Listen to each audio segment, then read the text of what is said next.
নমস্কার বন্ধুরা, আমার চ্যানেলে আপনাদের স্বাগত জানাই। আজকে আমি আপনাদের বানিয়ে দেখাবো চিকেন ভুনা ফ্রাই। তার জন্য আমি চিকেনটাকে ভালো করে ধুয়ে রেখে দিয়েছিলাম। এবার ওর মধ্যে আমি কিছু মশলা মাখিয়ে নেব। আদা রসুন পেস্ট দিলাম 1 চামচ, হলুদ গুঁড়ো, লঙ্কা গুঁড়ো, কাশ্মীরি লঙ্কা গুঁড়ো, স্বাদ মতন নুন আর তেঁতুলকে আমি ভিজিয়ে রেখেছিলাম, সেই কাইটাকে আমি বার করে নিয়েছি। নিয়ে চিকেনটার মধ্যে আমি দিয়ে দিলাম, দিয়ে ওটাকে মাখিয়ে আমি আধ ঘন্টা রেখে দেব।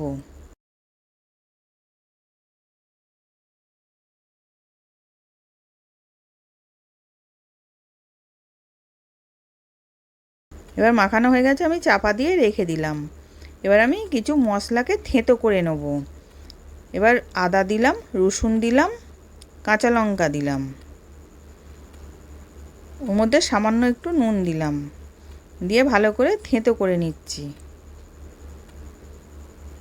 এবার হামাল দিস্তির মধ্যে নিয়ে থেঁতো করে নিলাম। এবার থেঁতো করা হয়ে গেছে। এবার ওইদিকে কড়াতে আমি তেল গরম করতে দিয়েছিলাম, তেলটা গরম হয়ে গেছে। আদা রসুন আর কাঁচা লঙ্কা থেঁতো করাটা দিয়ে দিলাম, দিয়ে হালকা করে ভেজে নেব। এবার ভাজা হয়ে গেছে, ওর মধ্যে আমি পেঁয়াজ কোচানো দিলাম, পেঁয়াজটাকেও ভালো করে ভেজে নেব।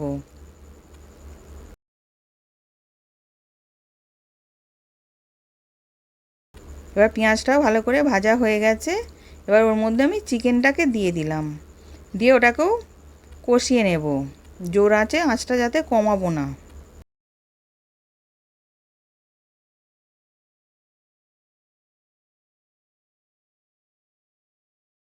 এবার ভালো করে কষানো হয়ে গেছে। এবার ওর মধ্যে আমি কারি পাতা দিলাম, দিয়ে ওটাকেও ভালো করে মিশিয়ে নিচ্ছি।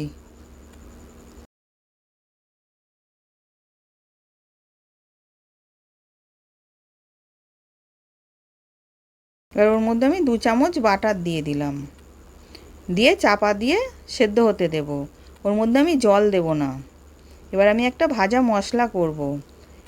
1 চামচ গোটা জিরে, 1 চামচ গোটা ধনে, কালো জিরে, সর্ষে, কালো সর্ষে, পোস্ত 1 চামচ, 2টো বড় এলাচ, 4টে ছোটো এলাচ, স্টার ফুল, জয়িত্রী, দারচিনি, লবঙ্গ, জয়িত্রী, জায়ফল, গোলমরিচ আর 2টো তেজপাতা দিয়ে ওটাকে ভালো করে ভেজে নেব।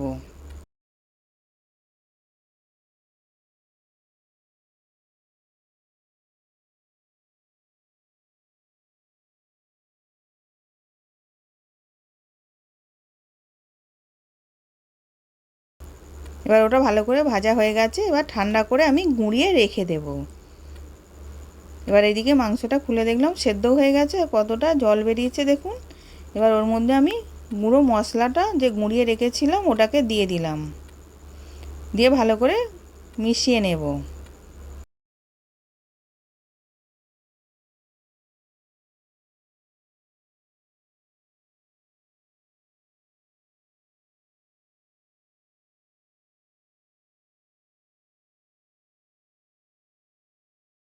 এবার ভালো করে মেশানো হয়ে গেছে। এবার ঝোলটাও শুকিয়ে গেছে। এবার আমি নামিয়ে নেব। তার আগে আমি ওপর দিয়ে একটু ধনেপাতা কুচি দিলাম, দিয়ে ওটাকে ভালো করে মিশিয়ে নেব।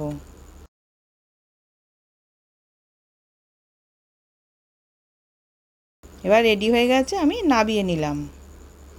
সার্ভ করার জন্য রেডি। আশা করছি ভিডিওটা ভালো লেগেছে। আমি হাজির হব আর এক নতুন রেসিপির সাথে।